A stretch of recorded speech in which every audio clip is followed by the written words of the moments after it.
আসসালামু আলাইকুম রহমতুল্লাহি ওয়া বারাকাতুহু। আমাদের ধারাবাহিক আলোচনার আজকে ১১ নাম্বার থেকে কারণগুলো বলবো, যে সকল কারণে আমরা ১০৬ জন অমুসলিমের ইসলাম গ্রহণ করার আম কারণগুলো আমরা ব্যাখ্যা করছিলাম। তো ১১ নাম্বার সেটি হচ্ছে মারিয়ামের উপাসনা নয়। আমরা মেরির উপাসনা করি এবং আমার মাও মরিয়মের খুব অনুগত। যদিও পবিত্র বাইবেলে কোথাও তার উপাসনা করার কথা বলা হয়নি। ইসলামিক বইতে মাদার মেরি সম্পর্কে পড়ার সময় আমি তার সম্পর্কে সুনির্দিষ্ট তথ্য পেয়েছি এবং আমি ইসলাম গ্রহণ করেছি। সুবহানাল্লাহ। মারিয়াম আলাইহিস সালামের উপর আল্লাহ রাব্বুল আলামিন সম্পূর্ণ একটা সূরা মারিয়াম নাজিল করেছেন এবং কোরআনের অনেক জায়গায় মারিয়াম আলাইহিস সালামের বিষয়গুলো স্পষ্টভাবে এবং তার পবিত্র চরিত্র আল্লাহ রাব্বুল আলামিন পরিষ্কারভাবে বর্ণনা করেছেন। এবং এটি দেখে এই যে আলভা, সে ফিলিপিন থেকে ইসলাম গ্রহণ করেছে। সুবহানাল্লাহ। এরপরে ১২ নম্বর, যিশু ঈশ্বরের পুত্র নয়। পবিত্র বাইবেলে এবং অন্য একটি বইয়ের মাধ্যমে খ্রিস্টান ধর্ম সম্পর্কে আমার অধ্যয়ন আমাকে বিশ্বাস করতে এবং জানতে পেরেছিল যে যিশু ঈশ্বরের পুত্র নন। আসলে পুত্র শব্দটি পবিত্র বাইবেলে আহ, অন্যান্য নবী এবং ঈশ্বরের ধার্মিক পুরুষদের জন্য ব্যবহৃত হয়েছে। তার তার অর্থ যিশু ঈশ্বরের পুত্র নয়। বাইবেলে পুত্র বলতে যেটি বোঝানো হয়েছে যারা পুত পবিত্র অথবা নবী, তাদের বিষয়ে শব্দটি ব্যবহার করা হয়েছে। আসলে যিশু আল্লাহ রাব্বুল আলামিনের পুত্র নন এবং কোরআনের মধ্যে পরিষ্কারভাবে সে বিষয়গুলো এসছে। এবং এ থেকেই পল মার্টিন, সে অস্ট্রেলিয়া থেকে ইসলাম গ্রহণ করেছে। সুবহানাল্লাহ। যিশু কেবল একজন রাসূল ছিলেন। ঈসা আলাইহিস সালাম এ সম্পর্কে রেইনো, সে সাউথ আফ্রিকা থেকে ইসলাম গ্রহণ করেছে। সে বলেছে যিশুর নবী হওয়ার ধারণাটি অত্যন্ত স্পষ্ট এবং যৌক্তিক। কারণ বাইবেলে বেশ কয়েকবার উল্লেখ করা হয়েছে যে তিনি ঈশ্বরের নবী ছিলেন। পবিত্র কোরআন সুস্পষ্ট প্রমাণ দেয় যে যিশু বা ঈসা আলাইহিস সালাম ঈশ্বরের পুত্র নন, বরং তিনি ছিলেন আল্লাহর নবী এবং রাসূল। এবং এই বিষয়টি যখন পরিষ্কারভাবে সে বুঝতে পারে, রাইনো, তখন সে ইসলাম গ্রহণ করে। যিশু কখনো বলেননি তিনি ঈশ্বর। এই বিষয়টি বুঝে ফিলিপিন থেকে আরো একজন আম ম্যাডেলিন, সে ইসলাম গ্রহণ করেছে। সে বলেছে, আমার পক্ষে অবাক হওয়ার বিষয় ছিল যে যিশু বাইবেলে কখনো বলেননি যে তিনি ঈশ্বর, তার ইবাদত করতে হবে। এটি আমার বিশ্বাসকে প্রশ্নবিদ্ধ করেছিল যে ঈসা মসিহি ঈশ্বর। সে যে বিশ্বাস করতো যে ঈসাই হচ্ছে ঈশ্বর, কিন্তু সে কখনো বলেনি যে সে ঈশ্বর। এই সম্পর্কে সুতরাং আমি তার সম্পর্কে পড়া শুরু করি যতক্ষণ না আমি পৌঁছে গেলাম যে তিনি ঈশ্বর নন। যখন সে বুঝতে পারলেন তিনি একজন নবী ছিলেন, তারপরেই এবং সেই ধারণাটি মুসলমানদের ইসলাম ধর্মের মধ্যে যখন সে পরিষ্কারভাবে পেল, ইসলাম গ্রহণ করেছে। বাইবেল আমাকে ইসলামে ঠেলে দিয়েছে। আরেকজন জোসেফ গ্রিফিথস, সে ইউকে থেকে ইসলাম গ্রহণ করেছে। সে বলেছে বাইবেল পড়তে পড়তেই সে ইসলাম গ্রহণ করেছে। হ্যাঁ, বাইবেল পড়ে আমি ইসলাম গ্রহণ করি। আসলে বাইবেল আমাকে আমার বিশ্বাসগুলো সংশোধন করতে সহায়তা করেছিল এবং আমি ইসলাম সম্পর্কে আরো পড়ি। এভাবে আমি ইসলাম গ্রহণ করেছি। সুবহানাল্লাহ, সুবহানাল্লাহ। আসলে যারা যারা মানে ইহুদি বা খ্রিস্টান, যারা প্র্যাকটিক্যালি যারা পালন করে, তারা মেনে চলে, তাদের বই পুস্তক যারা পড়ে, আলটিমেটলি তারা কিন্তু ইসলামে চলে আসে। কিন্তু যারা দেখা যায় যে খ্রিস্টিয়ানিটিও মানে না, তারা দেখা যায় আলটিমেটলি কোনো ধর্মই মানে না। আলটিমেটলি তারা দেখা যায় যে এথিস্ট বা মানে কোনো ধর্মেই বিশ্বাস করে না আলটিমেটলি। ১৬ নম্বর, ভবিষ্যৎ বাণীপূর্ণ রসুল সাল্লাহ আলিয়াল্লামের জীবন। এটি সে রসুল সাল্লাহ আলিয়াল্লামের জীবনের উপর স্টাডি করে ইসলাম গ্রহণ করেছে। ক্যাথরিন, সে ফিলিপিন থেকে ইসলাম গ্রহণ করেছে। সুবহানাল্লাহ। ইসলামিক অ্যাফেয়ার্স ডিপার্টমেন্ট ইউএই আবুধাবির হযরত মুহাম্মদ সাল্লাল্লাহু আলাইহি সাল্লামের জীবনের উপর একটি প্রতিযোগিতার আয়োজন করেছিল। যদি আপনি তাকে জানতেন তবে তাকে ভালোবাসতেন, এই শিরোনামে, এবং বিজয়ীদের জন্য আকর্ষণীয় পুরস্কার ঘোষণা করেছিল। পুরস্কার পাওয়ার জন্য সে বলেছে, পুরস্কার পাওয়ার জন্য আমি নবী মুহাম্মদ সাল্লাল্লাহু আলাইহি সাল্লাম সম্পর্কে বইটি পড়তে দিন রাত অতিবাহিত করেছি এবং আশ্চর্য রকম ভাবে আমি বিজয়ী ছিলাম। ১ নম্বর পুরস্কার, প্রথম পুরস্কার পেয়েছি। কিছুদিন পর আমি হযরত মুহাম্মদ সাল্লাল্লাহু আলাইহি ওয়াসাল্লাম সম্পর্কে আরো বই পড়া শুরু করি এবং ইসলাম গ্রহণ করি। সুবহানাল্লাহ। তাই এই ধরনের উদ্যোগ আমাদের বিভিন্ন দেশে রাসূল সাল্লাল্লাহু আলাইহি ওয়াসাল্লামকে জানানো, আবার জানা, তার জীবন সম্পর্কে জানা।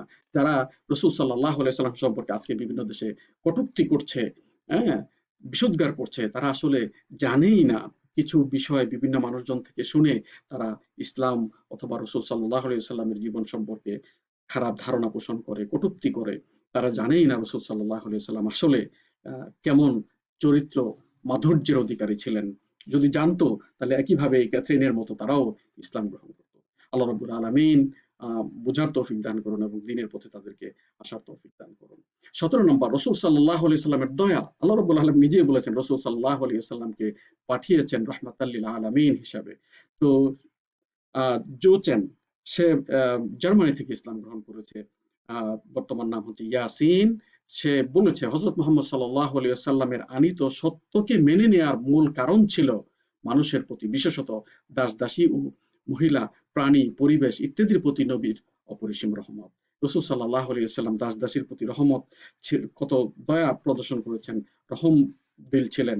মহিলাদের যে মর্যাদা সে আইয়ামে জাহেলিয়াতের সময় জীবন্ত কবর দিত, তাদেরকে মা হিসাবে, মেয়ে হিসাবে, স্ত্রী হিসাবে তাদেরকে যে মর্যাদা দিয়েছে, প্রাণী এবং পরিবেশের উপর, এবং একটি গাছের পাতা পর্যন্ত ছিঁড়তে বিনা প্রয়োজনে ছেঁড়ার ক্ষেত্রে রাসূল সাল্লাল্লাহু আলাইহি ওয়াসাল্লাম নিষেধ করেছেন। এই যে দয়া, যে এই প্রত্যেকটি বিষয়ের এই যে এই সকল যাদের কোনো অধিকার নেই তাদের জন্য যে রাসূল সাল্লাল্লাহু আলাইহি ওয়াসাল্লামের যে অপরিসীম রহমত বা দয়া, এই জিনিসটি তাকে ইসলামের দিকে আকর্ষণ করেছে। সুবহানাল্লাহ। রাসূল সাল্লাল্লাহু আলাইহি ওয়াসাল্লামের চরিত্র। জর্জ নাবিল, সে ইজিপ্ট থেকে মুসলমান হয়েছে। সে বলেছে আমি নবী মুহাম্মদ সাল্লাল্লাহু আলাইহি সাল্লামের অনেকগুলো বই পড়েছি এবং দেখতে পেলাম যে তার চরিত্রটি অত্যন্ত নির্মূল এবং নিখুঁত ছিল। নির্মল এবং নিখুঁত ছিল, কারণ তিনি তার শত্রুদের মধ্যে এমনকি আল সাদিক সত্যবাদী এবং আল আমিন হিসাবে বিখ্যাত ছিলেন। সুবহানাল্লাহ। রাসূল সাল্লাল্লাহু আলাইহি সাল্লামের চরিত্র কত, আল্লাহ রাব্বুল আলামিন নিজেই বলেছেন যে তাকে উসওয়াতুন হাসানা, হ্যাঁ, মানে সর্বোত্তম চরিত্র, নিখুঁত চরিত্র করে সৃষ্টি করা হয়েছে। সকল সকল নবীদের চরিত্রই আল্লাহ রাব্বুল আলামিন সংরক্ষণ করেছেন, এভাবেই তাদেরকে আমাদের সামনে উপস্থাপন করেছেন। এবং রাসূল সাল্লাল্লাহু আলাইহি সাল্লামের এই যে সত্যবাদিতার যে এবং বিশ্বস্ত হওয়া, এই বিষয়টা মুসলিমদেরকে কিভাবে আকর্ষণ করেছে এবং মুসলমান হওয়ার ক্ষেত্রে সহযোগিতা করেছে। ১৯ নম্বর, মানুষ মুহাম্মদ সাল্লাল্লাহু আলাইহি ওয়াসাল্লাম সম্পর্কে কি বলেছিল সে বিষয়টি, বার্নার্ড শো এবং মহাত্মা গান্ধীর মতো মহান ব্যক্তিত্বের বক্তব্যগুলির সংকলন, মহান ব্যক্তিরা মুহাম্মদ সাল্লাল্লাহু আলাইহি সাল্লাম সম্পর্কে কি বলেছেন শীর্ষক একটি বিখ্যাত বই পড়েছিলাম। মুহাম্মদ সাল্লাল্লাহু আলাইহি সাল্লাম সম্পর্কে বইটি আমাকে কেবল তার জীবন বোঝার ক্ষেত্রেই নয়, তার প্রদত্ত বার্তা গ্রহণ করতে এবং তিনি যে পথ দেখিয়েছেন তাতে অনুসরণ করতে আমাকে সহায়তা করেছিল। সুবহানাল্লাহ। আমরা যদি দেখি যে মুহাম্মদ সাল্লাল্লাহু আলাইহি সাল্লাম সম্পর্কে বার্নার্ড শো থেকে শুরু করে পৃথিবীর বিখ্যাত বিখ্যাত মনীষীরা কি বলেছেন, হ্যাঁ, তারা কিভাবে রাসূল সাল্লাল্লাহু আলাইহি সাল্লামকে এবং তার মিশনকে ইভ্যালুয়েট করেছেন, মূল্যায়ন করেছেন, এই বিষয়টি দেখে টেল ফ্রম কানাডা সে ইসলাম গ্রহণ করেছে, বর্তমান নাম নিয়েছে আবু বকর। সুবহানাল্লাহ। আল্লাহ রাব্বুল আলামিন আমাদের ঈমানকেও মজবুত করুন এবং ইসলামকে, সত্য দ্বীনকে যথাযথভাবে ধারণ করার তৌফিক দান করুন। ২০ নম্বর, মাইকেল এইচ হার্ট কর্তৃক যে একটি বই, যে সংকলিত যে বইটি মানে লিখেছে ১০০ বিখ্যাত ব্যক্তিদের তালিকা সেখানে করা হয়েছে। এই বইটি পড়ে আমেরিকা থেকে গঞ্জালো সে ইসলাম গ্রহণ করেছে। সে বলেছে একবার আমি জানতে পেরেছিলাম যে মাইকেল হার্টের বিখ্যাত বইটিতে নবী মুহাম্মদের নাম শীর্ষ তালিকায় উল্লেখ করা হয়েছে। আমি এর একটি অনুলিপি একটি আন্তর্জাতিক বিমানবন্দর মুক্ত অঞ্চল থেকে পেয়েছি। তার সম্পর্কে পড়া শুরু করি এবং আমি তার জীবন সম্পর্কে আরো কিছু বই পড়েছিলাম এবং ইসলাম গ্রহণ করি। সুবহানাল্লাহ। এবং মাইকেল এইচ হার্ট সে খ্রিস্টিয়ান হওয়া সত্ত্বেও ঈসা আলাইহিস সালামকে কিন্তু ১ নম্বরে স্থান দেয়নি, সে ৩ নম্বর বা ৪ নম্বরে স্থান দিয়েছে। রাসূল সাল্লাল্লাহু আলাইহি সাল্লামকে সমস্ত মানব জাতির সকল মানব, যারা বিখ্যাত মানব ছিলেন তাদের মধ্য থেকে বাছাই করে ১ নম্বরে স্থান দিয়েছিলেন এবং সেটিই হওয়ার কথা। তিনি রসুলদের মধ্যেও সর্বশ্রেষ্ঠ রসুল, সমস্ত মানুষদের মধ্যে সর্বশ্রেষ্ঠ মানুষ, সুতরাং তিনিই তো ১ নম্বরে হওয়ার কথা। এবং এই বইটি পড়ে গঞ্জালো সে মুসলমান হয়েছে। সুবহানাল্লাহ।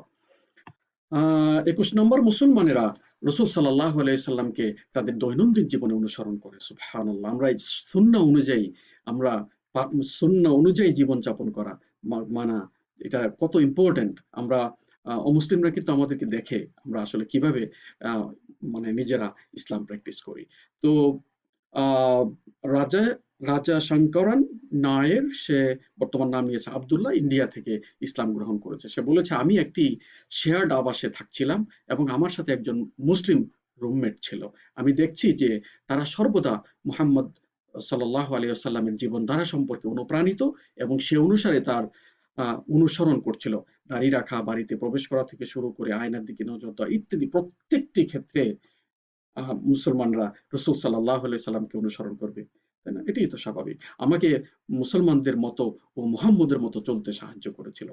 এই যে আমরা বিভিন্ন জায়গায় বিভিন্ন দেশে বন্ধু বন্ধুদের সাথে বিভিন্ন জায়গায় অমুসলিমদের সাথে মিশি, কত ইম্পোর্টেন্ট একজন রুমমেট, মুসলিম রুমমেট হয়ে তাকে দেখে সে মুসলমান হয়েছে। আর ওই রুমমেটটা যদি সুন্দরভাবে ইসলাম পালন না করতো তাহলে অমুসলিম হয়তো ইসলাম সম্পর্কেই একটি খারাপ ধারণা পেত এবং সে মুসলমান হতে পারতো না হয়তোবা। আল্লাহ রাব্বুল আলামিন আমাদেরকেও দিন পালন করে অন্যদের জন্য অনুকরণীয় হয়ে এবং আদর্শ হয়ে ইসলামকে মানুষের সামনে উপস্থাপন করার তৌফিক দান করুন এবং অন্যরাও যাতে আমাদেরকে দেখে ইসলামের দিকে আসতে পারে সেই তৌফিক দান করুন। এবং সর্বশেষ আজকের যে কারণটি বলছি সেটি হচ্ছে আম লেবানন থেকে একজন ইসলাম গ্রহণ করেছে যে সমস্ত নবীদেরকে ইসলাম মূল্যায়ন করে। তো সে বলল যে আমি একবার অবাক হয়ে জানতে পেরেছিলাম যে পবিত্র বাইবেলে ইব্রাহিম, মূসা, দাউদ, সুলাইমান, ইয়াহইয়া এবং ঈসা প্রভৃতিতে বর্ণিত সমস্ত ঈশ্বরের রাসূল এবং নবীকে মুসলমানরা বিশ্বাস করে। এবং আমাকে অবহিত করা হয়েছিল যে সমস্ত রাসূল এবং নবী ছিলেন একই ধর্ম অনুসরণ করে একই দিন নিয়ে এসেছিলেন। সমস্ত নবীরা একই ধর্ম অনুসরণ করতেন। সমস্ত নবীরা একই দিন নিয়ে এসছেন এবং সমস্ত নবীদেরকেই আমরা বিশ্বাস করি। এই জিনিসটি কত ইম্পোর্টেন্ট এবং এটি দেখে একজন লোক ইসলাম গ্রহণ করেছে। সুবহানাল্লাহ। এবং এটি আমাদের ঈমানের অংশ। হ্যাঁ? আমরা প্রত্যেক নবীকেই বিশ্বাস করি কিন্তু অনুসরণ করার ক্ষেত্রে কেবলমাত্র অনুসরণ করতে হবে মুহাম্মদুর রাসূলুল্লাহ সাল্লাল্লাহু আলাইহি ওয়াসাল্লামকে। সুবহানাল্লাহ। আল্লাহ রাব্বুল আলামিন আমরাও যাতে মানুষের জন্য আ মানুষের কাছে দিনকে উপস্থাপন করতে পারি এবং দিনের নমুনা হিসাবে মানুষের সামনে নিজেদেরকে উপস্থাপন করতে পারি। আল্লাহ রাব্বুল আলামিন আমাদেরকে তৌফিক দান করুন। ওমা আলাইনা ইল্লাল বালাগ। আমরা কন্টিনিউ করব ইনশাআল্লাহ পরবর্তী ভিডিওতে। আল্লাহ রাব্বুল আলামিন আমাদেরকে দেখার এবং বোঝার তৌফিক দান করুন। আসসালামু আলাইকুম ওয়া রাহমাতুল্লাহি ওয়া বারাকাতুহু।